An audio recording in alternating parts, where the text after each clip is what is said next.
it's a business that existed before we came along, and it's going to exist after we've been here. And so we look at ourselves as the stewards of this business at this time. So our goal is to leave it in better condition than we found it, and then the next person is going to continue that journey. So I think adopting the right mindset ahead of time and understanding and thinking about that every day. Don't let it sneak up on you when you're 65, like, oh hey, what am I going to do with this business? No. I mean, I'm 42 years old. I think about it all the time, probably more than I'd like to admit. But I think you need to be prepared. Well said, Norm. I just love that thought of just being a steward of that business at this time. Yeah, it's really cool. That's makes me really think a little bit differently about my businesses, actually. So thanks for that. Yeah, no problem.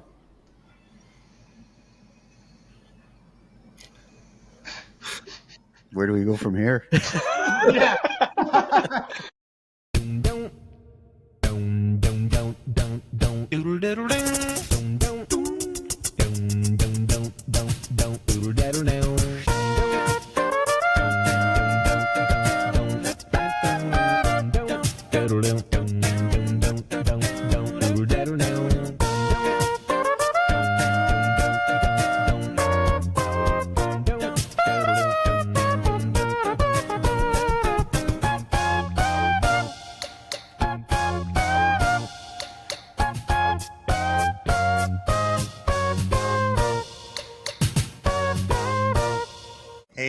Let's hit it, guys. Yeah. Welcome. Thanks for being here today. Got a special guest and our chief editor for our podcast, Ryan Peterson. So thanks for joining us.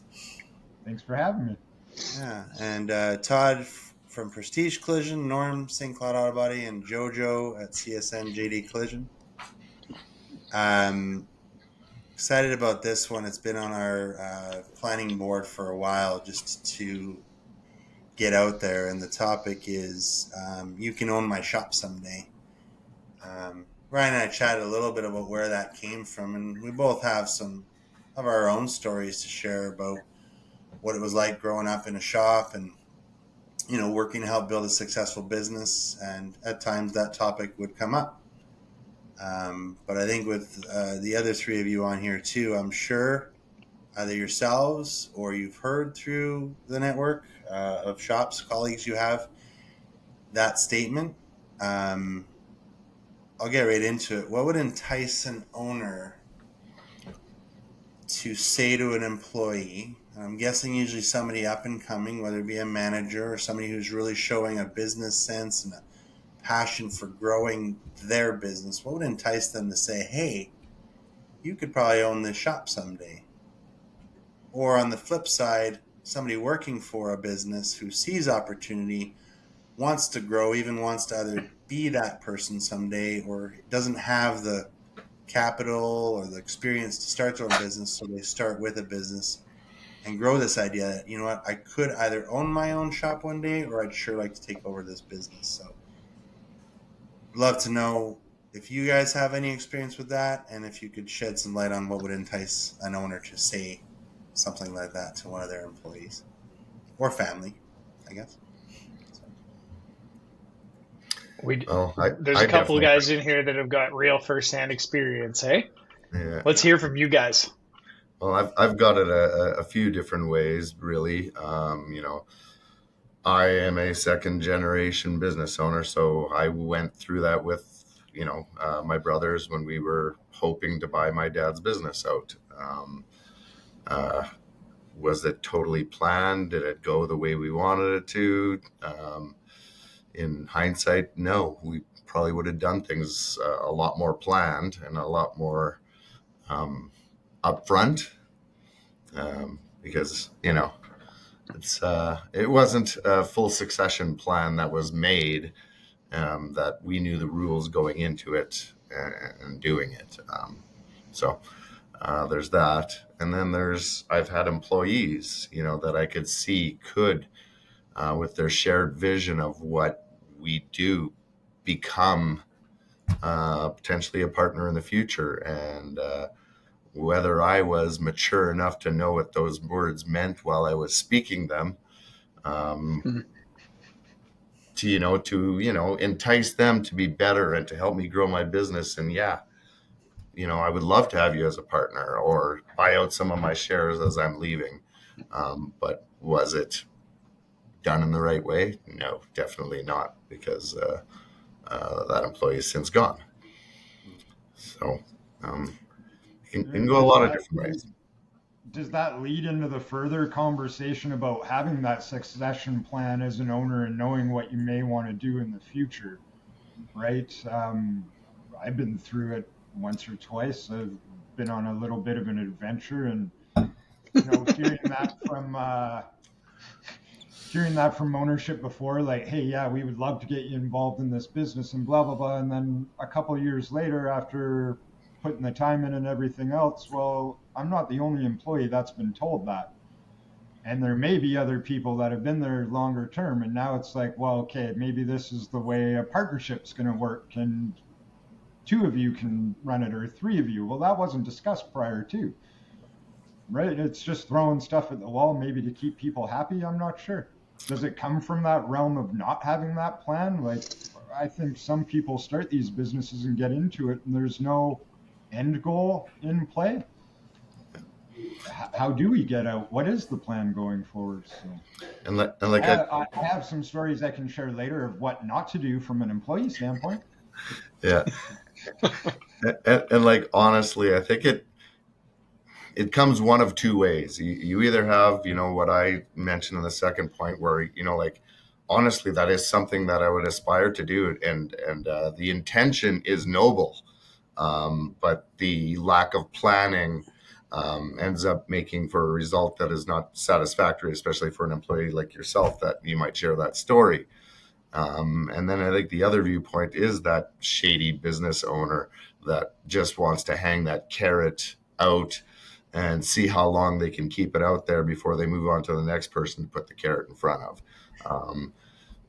I don't know how prevalent that is, but there are business owners like that.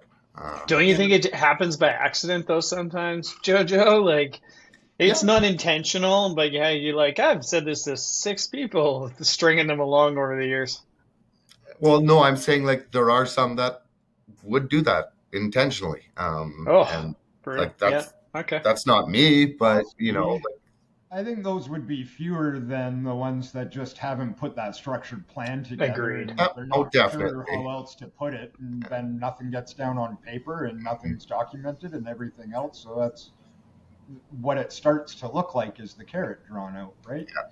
Well, let's go with that, because I think, again, those people are good, and as you use the word noble, Joel, is that indeed perhaps there's somebody out there who's actually trying to be malicious about it, but it's something else, I think, in most cases. And as Ryan and all of us share things you can do if you're in this position as an owner and or as a person who's been told this, you'll be able to draw out or flush out the actual, BS if it's true. But I think it comes from that great word succession.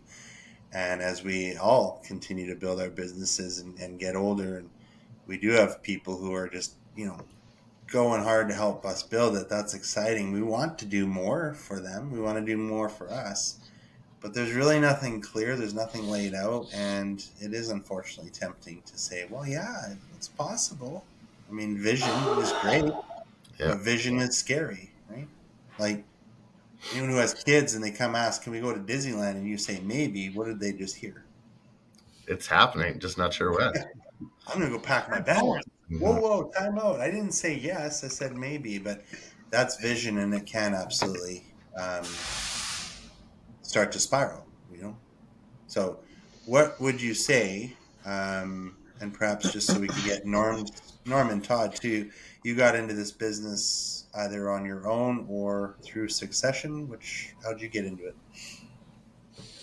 Yeah, well, for me, kind of interestingly enough, the story starts from the employee's perspective. I worked at the local shop here when I was 14, and on my way out the door when I was 18, on the way to Red River to get officially become a technician, I said, hey, by the way, if you ever think of selling, let me know. And to JoJo's point, that was I I had no idea what I was saying. I was like, yeah, I'm going to own a business one day. Like, seriously? But anyways, I said those words. And so fast forward when I was, living in Winnipeg 4 years later, I was a level 3 apprentice by that time. I'll never forget it. I was putting a vehicle together, and I got paged to the phone and answered the phone, and it was my old boss. He said, "Hey, remember that time you told me that if I'm interested in selling, to give you a call?" Yep. Well, this is that call, and we've got about a year to do this. So I was like, "Oh, okay, interesting." Um, do I believe that that's what I wanted to do? 100%. Did I understand what was all involved in it? 0%. But sometimes ignorance is bliss, because it just leads you down a path that you want to go. And if you understood all the hurdles along the way, maybe that would discourage you from doing it. So I'm happy it worked out for me. But, there was certainly no promises ever made to me. In between the time when I made that statement and got that phone call, there was next to no communication about that. There was no promises. So it kind of worked out for me. Kind of worked out. Yeah. What do you mean? Wow. It it worked out for me. Fine. Okay. Fine. Yeah. Hey, Norm, let me know if you're ever planning on selling. Yeah. Oh, now you're gonna do that to me. All right. I see what's going on. Well, stay by your phone. Yeah. Okay. Yeah. Hold your breath, Lenny. Hold your breath. I will vouch to say that Norm has done an incredible job over the years to develop an incredible business, and look forward someday to drawing more out of this conversation on maybe a podcast on what can you do when you are actually taking over a shop, because there's not a whole lot of resource back in the day on how to own a business, take one over. There's lots of resources now. There's lots of AI and different ways one can, but we can talk about that a little later. So thanks for sharing that, Norm. Yeah, no problem. Todd, how'd you get into this mess? Yeah, totally. I pigeonholed myself good, didn't I? Yeah, I mean, similar to Norm, I was working in the trade, but trying to get my certifications, and the company that I was working for was being run out of a fanny pack, and as fun as that was for me as an employee to watch him run around with his fanny pack and count money. When he decided that like the fanny pack was running out of dough, and it was time for him to close up the shop, I brokered a deal. I'm like, I'll stay to the end, but I want to get my paint ticket, and so I want you to support me through that. And then after that, whatever. And probably 3 or 4 months before the imminent closing date, Mark and I were talking, and we were like, hey, maybe we should like take a lease on this building, and when we'll buy some of the equipment from this shop. And that's how she wrote, man. We started off, with a very small loan and a very small line of credit, and Mark was still in school and working another job, and it was like a shop of one. But so we didn't really. It wasn't really the same, like, hey, you could own this. Like, he wasn't trying to bait me. It was nothing like that. It was much more like, hey, I'm going to stick around to finish my certification. And in that time, it was like, hey, maybe we could actually like make a go of this. So one thing leads to another, Pigeonholed, like I said, pigeonholed. It's a slow path into being pigeonholed. Nice. So, my parents ran a small business from the time I was 15, but we had no real business experience, or, we had some mentorship from outside, but it was just sort of something, our people ask us all the time, oh, did your parents start this? I'm like, no, like we were just kids, man, just one day at a time. Right on. Yeah, here we are. And you guys have done a fantastic job. Incremental progress, and it's like 22 years in. Yeah, it's like I wish we were way further, but I'm also proud of how far we've come. Here. So the topic of succession, drawing on an owner's heart, have each of you had thoughts of that or been approached on it? I mean, I don't see anyone that looks super old here and a lot of years ahead of them, but you know, growing up, there was no conversation even on the family farm about, you know, how Succession. It's Yeah. It just assumed that from a family perspective, somebody's going to take it over. I have heard at times, and I'm grateful to my father for, you know, the years through high school being told, go get another job, maybe in a way to get rid of us at some point, just a breather, but invaluable experience working for somebody else outside of the family business to learn what you should or should not do. Big time.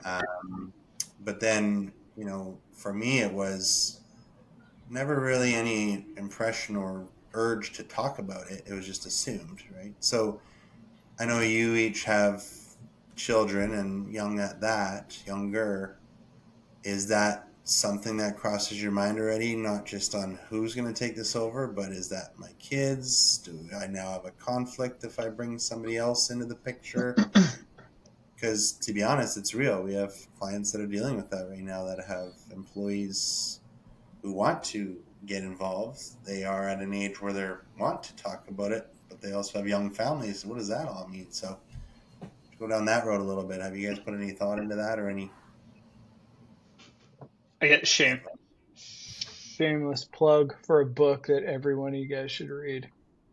But it's yeah, I mean that was given to us by a friend of ours who is in, you know, personal finance, and he's like, you got to read this, and it honestly is a great book. It just gives you some perspective from, you know, because we're brothers, partners, we both have families. But I would say that this doesn't apply to just family businesses. I think like some of the principles in it are very universal, and it talks about how you should be building your business for sale, whether that's to an outside party or to your kids.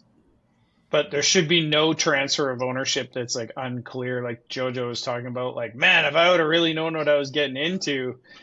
And it's because like there's so many assumed things and so many conversations that are unfacilitated by somebody who's a professional.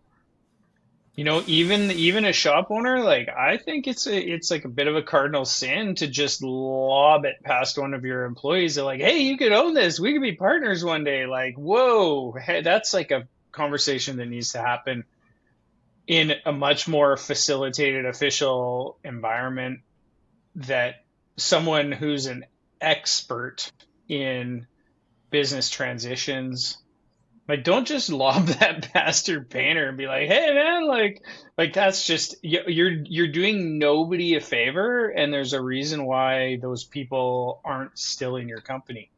And it might not be that specific conversation, but you know, that's maybe that might actually overwhelm them and cause them to leave because they don't want anything to do with it. Or there's a they're lot assuming that you're maybe not going to want what necessarily the business is worth out of it, that it may just be some kind of magical transition where it's Totally. like, here you go. No, there needs to be some transfer of income and financial status there. And are we on the same page as far as value and everything else? And is it realistic? Yeah, and I mean, how, like, even a transition plan, a financial transition plan, an involvement transition plan, like, how many stories have you guys all heard about companies with a silent partner that the managing partner builds a huge amount of resentment for? Like, it happens all the time. Yeah. Yeah, absolutely. I think you hit the nail on the head. If you shouldn't be lobbing that around unless you have some real intention of putting pen to paper and seeing what that would play out as, right? There's nothing wrong with having a long runway to that journey, but you can't spend, you can't have a 10-year plan and spend 9 years just talking about it, making promises. And 1 year of execution. Yeah, and totally, you're 1 year right. of actually, yeah, it You're has right. to happen early enough in the whole discussion, because you might be interested as a business owner in seeing that through, and the employee might legitimately be interested in it as well.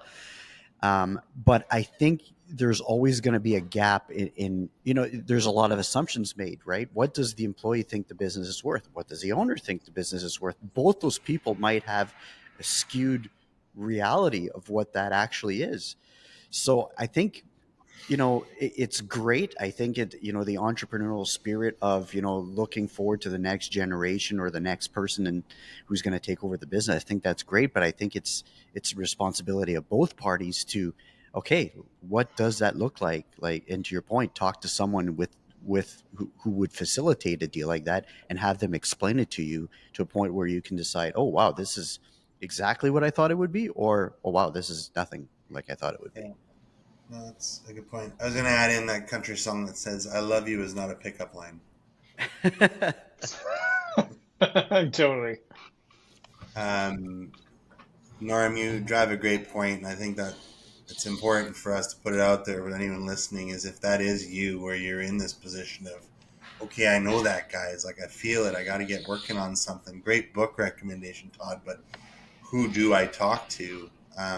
I don't actually have that answer, that resource. I'd be more than happy to be put up to the challenge and work as a team to figure out if we could indeed link some people to someone. I mean, obviously, if any of you have successfully taken what Todd was talking about and even through trial put things into place, could we just leave our listeners with something other than go talk to somebody, make it visual? Did you guys do anything intentionally? Did it work? What didn't work? To start putting it out there, because it's scary, right? Because it feels like commitment now, and what if it doesn't work out? I might lose this person or this relationship. Anything to shed light on that? Yeah. So like it wouldn't be so much a succession, but really it deals with all the exact same things. And we had a buyout of a partner, and of course this buyout now has. We want to know, what is everything worth. We had some real estate at that time, multiple companies. It's going to change share structures as the buyouts happen. Like there was a lot of factors to really go through. So obviously our accountant and our lawyer were heavily involved, but the suggestion was to just really have an outside evaluator Yep. go through everything. And then the only thing you really have to discuss is, sometimes which evaluation method to use for certain either property held companies and or more regular business. So that we did, and at the end of the day, those results, whether we liked them or not, whether either side liked them or not, those are the results, and that's how all the valuations were done. No arguing. And that had to be the agreement up front, right? Like Yeah, this is how we're going to do this. yeah, Well, and I got to witness some of that with JoJo. They did indeed have a very solid partnership agreement already in place, Oh hmm yeah. which laid out some of that framework. So it wasn't like they were scrambling to piece all this together. So that's something maybe JoJo, again, that you can. Well, shareholders agreements are extremely important, and that can change how any succession Yeah, plan can go forward as well. yeah. We are actually just starting out to review all of our shareholders agreements just to make sure that everything is up to snuff, but it also allows us to transfer some of our leadership structure into maybe one company instead of all of the companies. Hmm. So yeah, we're kind of going through that, and it's going to be Sounds fun. interesting. Yeah.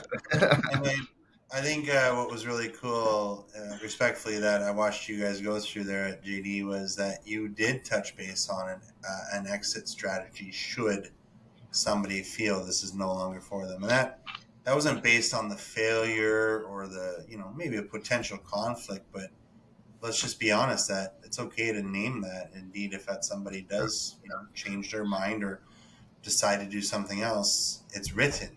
And so that did help. I saw that helped you guys get real clear real fast. Look, there's a timeline. It's going to be this long. We're going to involve certain people. It just set the rules ahead, right? So, and like with our Did business it go too. sideways without those exit agreements or anything? And it's pretty mind-blowing how ugly a 20-year relationship of working together can go when that stuff isn't discussed and made clear up front, right? There's the old saying of spend 5 minutes now to save an hour later. Well, there's prepay your lawyers now, or prepare to pay your lawyers later. And Smart. going back to, Norm's mentioned it before in other podcasts, knowing your numbers and, making sure, to what Todd said earlier, setting the business up for sale. Are your numbers true? You got stuff in the correct things? Are you hiding some stuff on the back end that may show up later on? Using your business as a bank account? I've never heard of anybody doing that. Yeah, that's I've heard some stories. Yeah, we all have. That's a super interesting point, Ryan. One quick story I'd like to share is a few years ago, and when I say a few years ago, I mean close to 10. I attended the conference, the SAR conference in Saskatchewan, which is their trade association conference, and there was a gentleman there speaking, Tom Parnell, who is now with PPG. I believe he took Bruce McKenzie's spot, and he was with Axo or Exalta at the time. Anyways, so he had this presentation, and he was unfortunately scheduled right after lunch, hot room, sun shining in, and he was talking about business numbers. So there might have been 100 people in the room. There might have been, 90 half asleep, and then there was me at the edge of my seat right at the front. And what really interests me about what he was talking about is he was talking about all these numbers, all these ratios that bank and lenders look at when they're looking at a business. And none of these numbers I had ever looked at before, ever. And I started thinking to myself, this needs to happen. Like you need to understand, when you're trying to sell your business, if you have this idea that someone's going to, someone who's got the right experience, the right people, and a big bag of money is just going to come along and blindly buy your business because you tell them it's great. It's not going to happen. It's not going to happen, right? There's going to be a due process there that's likely going to involve a bank, a lender, and there's going to be some checks and balances. So to your point, Ryan and Todd, oh yeah, these are my numbers, but I do all these cash deals. That's not going to fly. It doesn't hold water. And so you got to make a decision early on in your journey. What type of business do you want? Do you want to treat it as a piggy bank and, rape and pillage as you go? Or do you want to set yourself up for a good sale in the future and be, willing to turn over those numbers and have any outside lender look at it and say, I don't care if this is an auto body shop, scrap metal yard, what it is, the numbers make sense. This business is viable. That's the goal. And viable at this amount, right? Not like, hey, let's double it and make the goodwill. Like, business might be worth 500 on paper with EBITDA and everything else, and then like I got a goodwill of 500 because I think it's worth this much. Blue sky, as we call it. Yeah. It's like, what's that? You bring up a very big word there in goodwill. I think that is something that is actually just becoming less and less existent because of how fast business moves and how new upstarts can show up the next day and take away business. That's not worth what it used to be. And I think you have to know that as an owner now, that your business is worth what it can make. And that goodwill isn't what it used to be. And it's also based on how sensitive it is, right? It's like how sensitive is its revenue? Mark and I talk about this all the time. Like, what's the cost of entry? Right? Well, maybe in collision, the cost of entry is pretty high. Yep. So maybe if you have a good name and your revenue is stable, maybe it's not super sensitive. But there's lots of companies out there that aren't worth much because all they are is a relationship that can evaporate in a minute and a half. Yep. I'll let switch gears here with these two questions, and then I'd like to make sure before we sign off that we do kind of wrap up or bring back around what somebody can do in either one of these positions, either owner or employee. But in all of our years of coaching business, one, we see very few businesses sharing any sort of numbers with their people, be it what do we need to produce hours per day. We have a podcast on that, and I'm guessing maybe there's a fear there of the idea that the owner's making all this wonderful money and no one else is getting paid, right? We know that's just not true. At least shouldn't be in your business. Why don't owners share numbers even at a level that helps their people understand how the business is actually doing? And then the second one is we run into situations where we are asked for help to create a succession plan for the owner, maybe not to get out of it or even a partnership, but they're the ones running the business and they can see it and they know it. They need help getting their people engaged and into leadership roles. But it happened just again this past week. The one owner says, well, but if we do all of that and we delegate more and create accountability and empowerment, what am I going to do with my spare time? So does that also lead to this idea that you could own my business someday, but I'm almost kind of scared that I'm going to have nothing to do if I start this in motion now? So people wait. Right? So the fear of not sharing numbers and the fear of not sharing succession planning on what the hopes for that owner or partners is, what would cause that? Or what can be done about it? What are you guys doing to continue to explore that and talk with your people, whether they're going to own your business someday or not? I think those out there that sometimes struggle with sharing their numbers with their people maybe don't quite understand their numbers. Maybe they don't know them fully, right?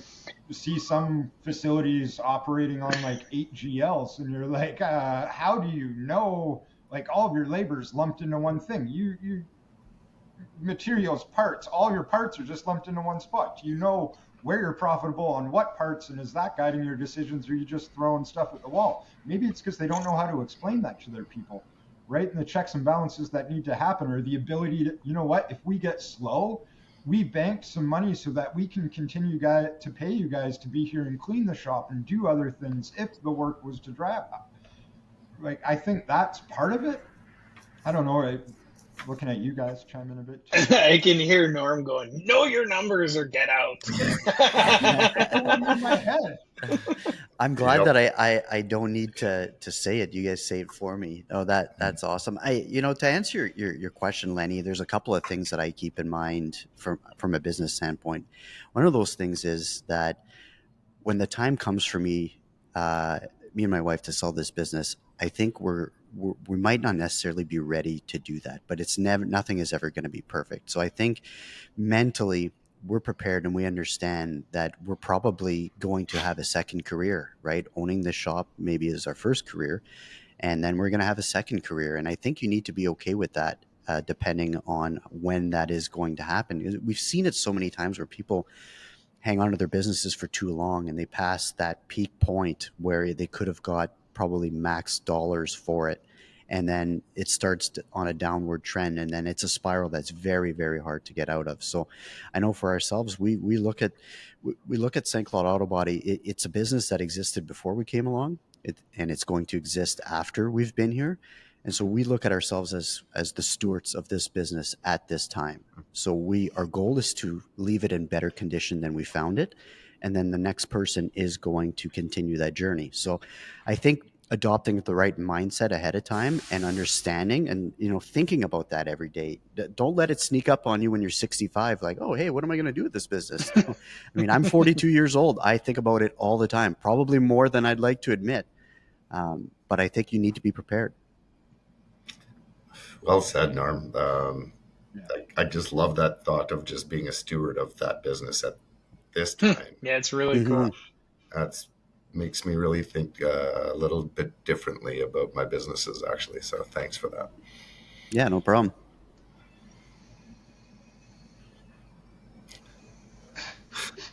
Where do we go from here? Yeah. It was other question, maybe where you were going, Norm, is what are you going to do as you transition out of your business? And Oh we yeah. see it. You mean We the see it fear? more and more. People blankly looking at us, going, "But if I'm not doing this, what would I do?" And we're like, "You could go traveling, or start another business, or volunteer at the local thrift shop. I don't know. Like, Like Do you there's a have any million. You're an hobbies they or entrepreneur. something? Like, you'll figure they it out. freeze Yeah. and they freeze, and it's real. It's like I'm guessing there's a lot of people out there that won't even go down the succession planning road because it requires them to think, what would I do? What's the other side of this? I agree with Yeah. that. Yeah. Well, As business it, owners, I don't think we're gonna stop. Like, I know for myself, like, I'm the only way I'm gonna stop is when I'm dead. So Yeah. you can make that transition into your next career or your next business at 65. You can do it at 55. You can do it at 45. Right? It's whatever you want. But I don't know. I've been here for 19 years, and I we have to live with the possibility that the right deal and the right time might show up before we want it to show up, right?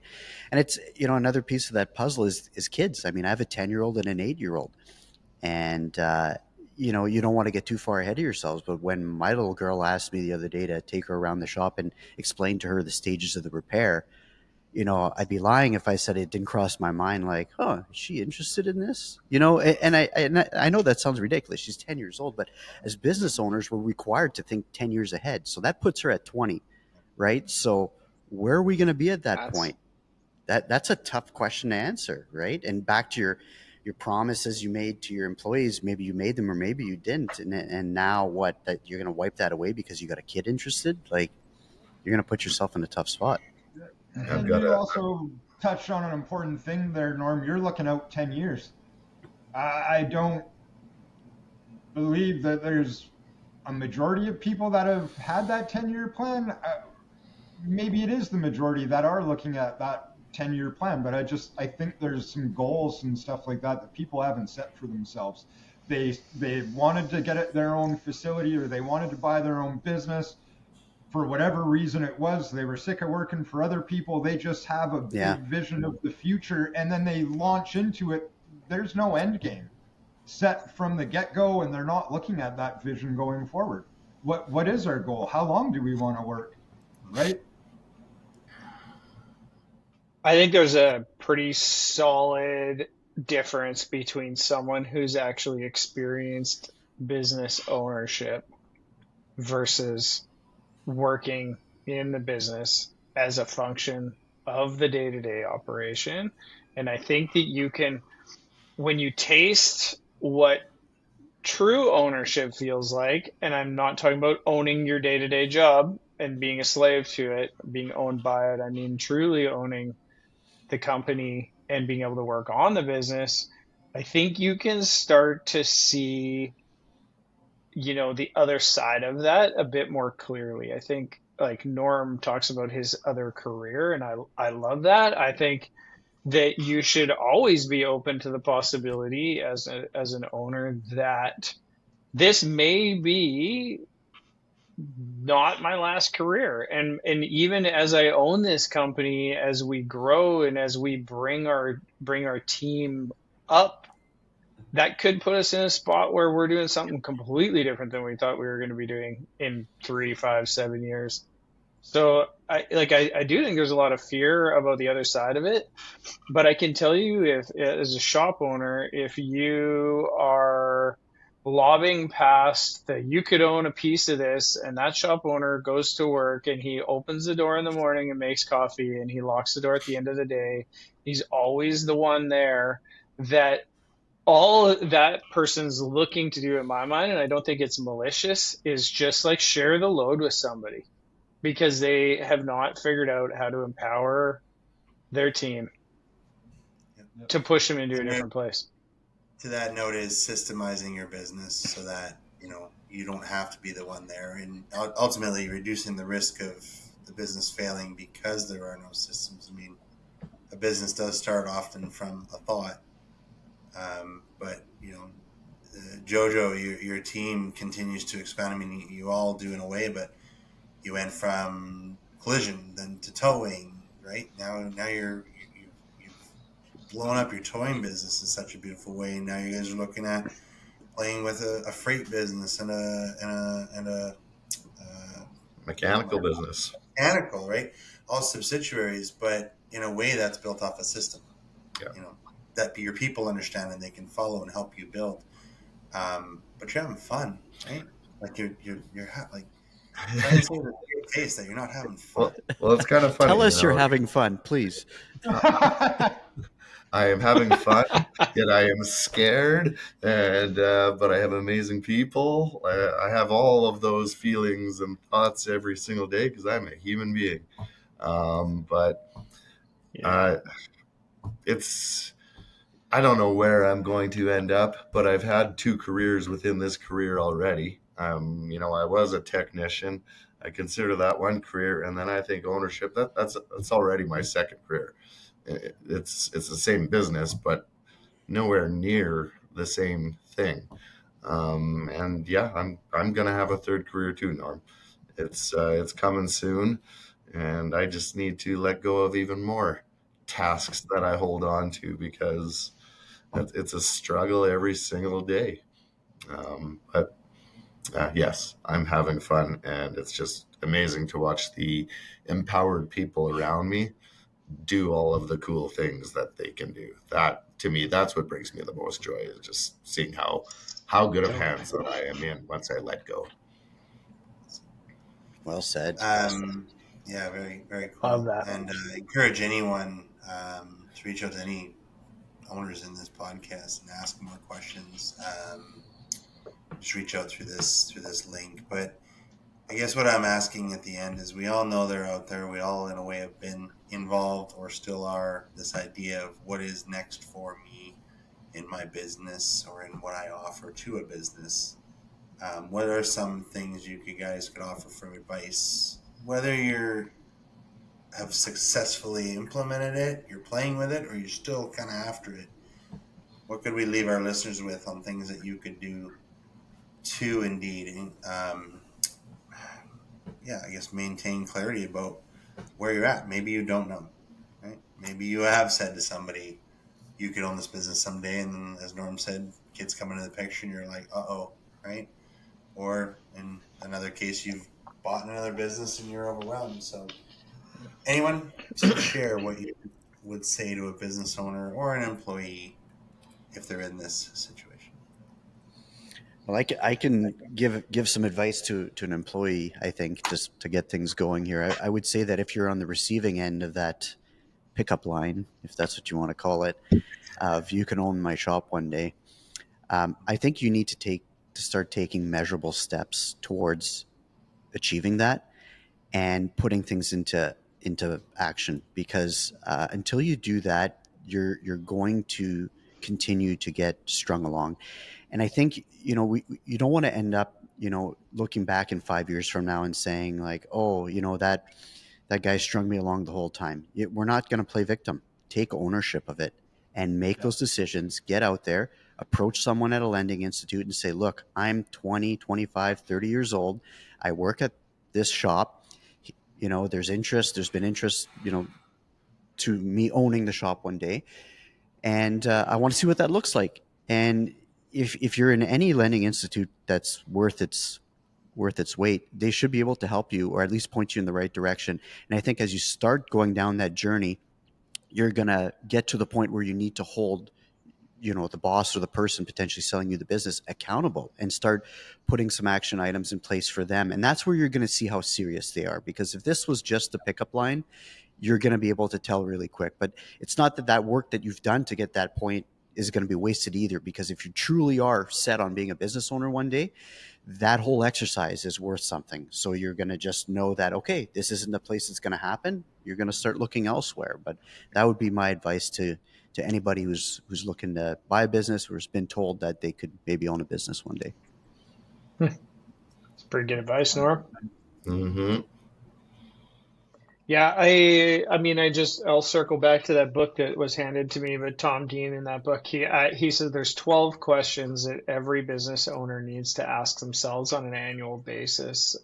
And I'm not going to go question by question, but I think when you read something like that and you look at it and you say, okay, like is this business providing me with fulfillment? Am I answering these questions? Like, is it viable? Is it financially strong? Is it supplying me with the lifestyle that I'm trying to lead? Like, I think when you actually do a real check-in with yourself, you can start to evaluate whether you're in a good place in your company or whether you have changes to make. Good call. Mm-hmm. I think too, another one from a employee standpoint or anybody's standpoint, period. A mentor of mine at one point said, "Are you buying a business or are you buying a job?" That's right. And keep that in mind, right? You touched on it earlier, Todd, Yeah. working on it, not in it, and all Yeah. that stuff. Pay attention to that stuff. JoJo, you want to go, or can I pigeonhole you? You know what? Pigeonhole me. I act better that way. I am joking, man. You've shared a lot too, but feel free to reiterate it. Mine are twofold. Say employees, but definitely kids. I've seen many a business owner bring us in, and we ask that question, "What's the plan?" And they're like, "Well, I've got some kids, and I really hope someday they're going to own." I'm like, "Have you had that conversation? Maybe not at 10 years old, but we see adult children that are assumed probably working in the business or off yonder getting business classes or who knows. Have you actually had the conversation?" And we've heard some pretty interesting responses from both owners and kids. Kids, one being, "No, I don't want to turn out like Dad. Have you seen the stress case? Like he works 18 hours a day. I don't want that." And it's a big shock to the group, to the partnership, or this idea of one, because we never actually talked about it. We just assumed. So have the conversation, right? Indeed, if you are somebody who has an employee approaching you or you've shared that thought, it's not too late to be like, "You know what? I did say that. I want to take it serious. I'm going to start to look at it." If there's a fear of losing it, that person or the relationship, kind of like investing up front, do the time now, because it's just going to get out better, right? And then the other one was, indeed, if you're going to want to get involved in business, kind of where Ryan was going is, what's the system I'm getting into, not the residual catch the ugly pass from whoever threw it and hope I can make it to the end zone. It's, is there a system here? Do we have proper things in place, including process, protocols, policies that guard whoever might be taking that over from crashing and burning? And if they're lacking, start identifying them. That could teach you, if you are an employee, a better way to operate a business, whether this is the one you're taking or not. But if you're at the mercy of an owner or even of the group of people running with no system, it's probably a big red flag. Red flag. You really want to go there. Yeah. So, Even going back to the stewardship of the business conversation, right? Are you setting it up for success for those new people, getting all that stuff in play, right? Everybody's going to care typically about the name of their business and what it's going to look like when they're gone. They want it to stay up here, right? Are we setting them up for that next spot? Sure do. Yeah. Take us home, True that. JoJo. Oh, geez. Well, I guess at the end of the day, we talked a lot today about all the different things about succession. But every one of us brought up words about actually putting in the time. And that's it. You either want to do this or you don't. Are you going to have an evaluation done on your business and your properties? Are you going to review your shareholders' agreements? Are you going to actually share the knowledge with your new date that you're proposing to buy your business? Are you serious or not? And if you're not, then don't be throwing out this crap, these carrots.